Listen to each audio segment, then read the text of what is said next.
All right, I'm getting an early look at a new form of in-car entertainment. It's called Holoride, and it's VR for the backseat passenger. You put the VR headset on, and it's supposed to match what you see in the headset to what the driver is doing. So if the driver turns, you're turning, and hopefully your stomach doesn't turn.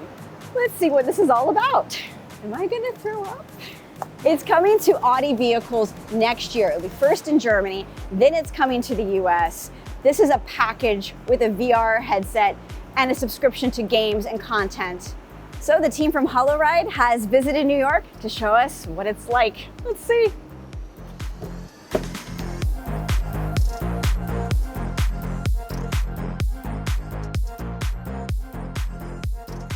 All right, so here's the HTC Vive Flow headset that is part of this program. We have it connected here to be able to capture what I'm seeing inside for you guys. This is pretty lightweight. All right, I'm now seeing the game Cloud Breaker. All right, I'm ready for my controls. And here they come. All right, we just hit start. It's loading. Oh boy, oh boy. Did I put it on too soon? No, it's perfect. Okay. All right, so start game. Why am I nervous? Okay. Oh, we're turning, and my guy is turning. This is reminding me of like, would this be like a Disney ride where it moves with the screen? All right. Oh, I gotta fight these guys. They're ships. Take that. I don't know what I'm doing. Take that. Okay. So we're stopped right now, and the environment around me is stopped. And as you're going, it's going. This is okay. Oh, this is interesting. You know, having it be a shoot 'em up in the sky and having a little bit of turbulence as you drive on rough New York City roads fits pretty well. I was always a child that could not read in the back seat, or I cannot watch my phone when I'm in a taxi in New York, or I get a little bit queasy, and so I was nervous about this. But taking it slow, so far so good.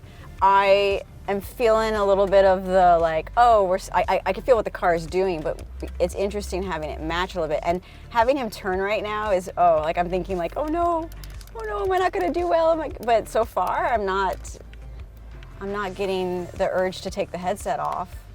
And the controls are so basic that like anyone could pick it up who's your passenger and not have to have a long tutorial to figure it out. You kind of forget what the driver is doing. You feel the car moving, but your brain is kind of into this like, get the spaceships kind of mission. But I don't think I'd want to go long anyways on this. Come on. I actually kind of want to see. I kind of want to see where I'm at. Okay. There are a lot of sensory things happening. Like, sure, you see a video game in front of you where you're flying, but to have it stop when you feel like you're being stopped is an extra layer I think I've only really experienced in those kind of simulator rides at theme parks. So it's not just an open world where when the driver turns, you're turning. It's actually more detailed than that, where the information it's getting knows the layout of the land. It knows where buildings are in New York City, where a street light is coming up. So around you, it might have some mountain where a building is, but it'll have a dip where you could possibly turn. So without knowing what the driver is going to do, it has created these environments based on where you're at. So let's talk about the price. Right now, Holoride is sold as a bundle. It's 699 euros in Germany, and I'm told it should be priced about the same when it arrives in the US next year. So look at about $700 as the price tag, and that's going to get you the HTC Vive Flow with a game controller and 1-year access to all the Holoride programming and games. Now at launch, this Holoride experience is only compatible with about a dozen Audi vehicles, but that could expand over time. The headset is Bluetooth connected to the car, so it gets data on acceleration, braking, steering, and location mapping. Holoride's CEO and co-founder Nils Wolny told me it has come a long way since it started development several years ago. So the reaction on what we're building changed over the years. Back in 2015, people said, you guys are nuts. People get VR sick, people get car sick, now you're combining this, and it was a very early prototype, but people, when they tried it, was like, okay, there's something to it. And at the time where immersive technologies got more familiar, the perception changed a lot, and since everybody's talking about the metaverse, suddenly the motorverse is a very relevant use case, and the craziness of the first days basically disappeared.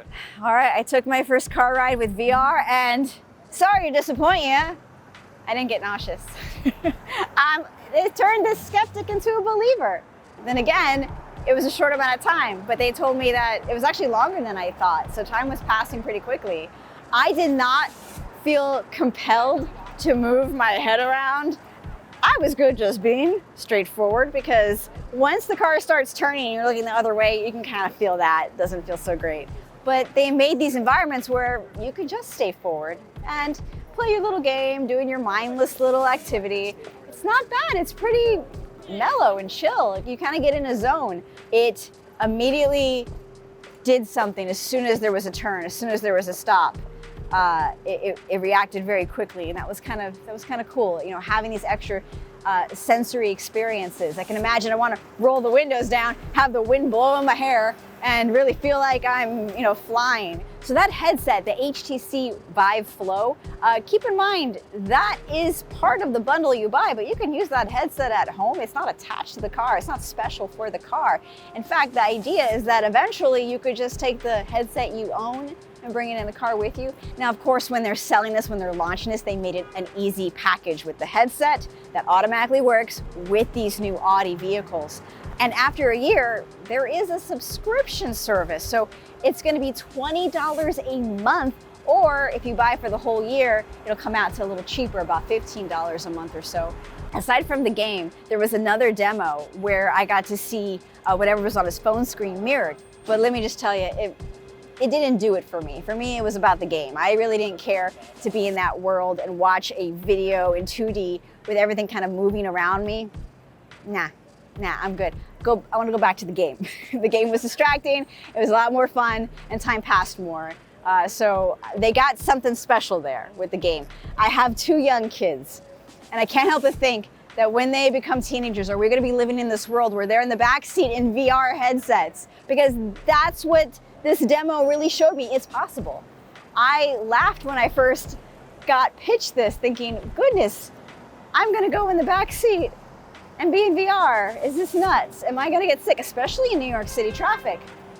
But I think they passed the test, at least for shorter bits. I don't think I would be in a headset for long anyways, and that's really something to remember. Everyone's going to be different on their tolerance for VR. I don't have a very high tolerance for VR, and I was okay with this. Then again, I'm in it for what, about 10, 15 minutes? I could see this being really key in long road trips, or having relaxing environments where maybe you want to put on that headset, see something calming, help put yourself to sleep. That headset's really light.